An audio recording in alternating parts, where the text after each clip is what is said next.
கல்லூரி காலத்தில் எனக்கு கிடைத்த நல்ல நண்பர்களால் தான் இந்த இடத்திற்கு தான் வந்துள்ளேன். கோவை சரவணம்பட்டி பகுதியில் உள்ள SNS கல்லூரியில் நடிகர் சிவகார்த்திகேயன் நிகழ்ச்சியுடன் தெரிவித்துள்ளார். தமிழ் சினிமாவில் அனைவராலும் கொண்டாடப்படும் நடிகராக சிவகார்த்திகேயன் உள்ளார். இவரது நடிப்பில் பிரபல இயக்குனர் AR முருகதாஸ் இயக்கத்தில் சிவகார்த்திகேயனின் 23வது படமாக உருவாகி வரும் திரைப்படம் மதராசி. இத்திரைப்படம் வருகின்ற செப்டம்பர் 5ஆம் தேதி உலகம் முழுவதும் திரையரங்குகளில் வெளியாகிறது.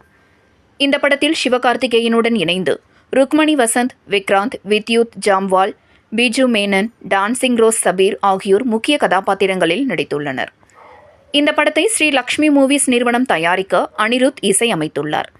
இந்த படத்தின் ட்ரெய்லர் வெளியீட்டு விழா நிகழ்ச்சி கோவை சரவணம்பட்டி பகுதியில் உள்ள SNS கல்லூரியில் நடைபெற்றது.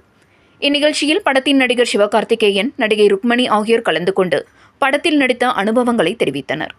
இந்நிகழ்ச்சியின் வாயிலாக மாணவ மாணவியர்கள் மத்தியில் பேசிய நடிகர் சிவகார்த்திகேயன், மதராசி படம் சிறப்பாக வந்துள்ளதாகவும் 3 வருடங்களுக்கு பிறகு நானும் அனிருத்தும் இந்த திரைப்படத்தில் இணைந்துள்ளதாகவும் அவர் தெரிவித்தார்.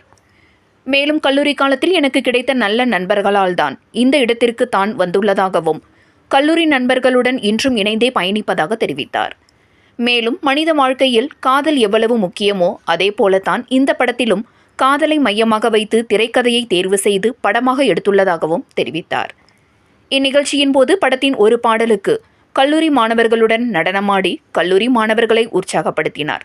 மேலும் கல்லூரி மாணவர்களின் கேள்விகளுக்கும் பதிலளித்தார் என்பது குறிப்பிடத்தக்கது.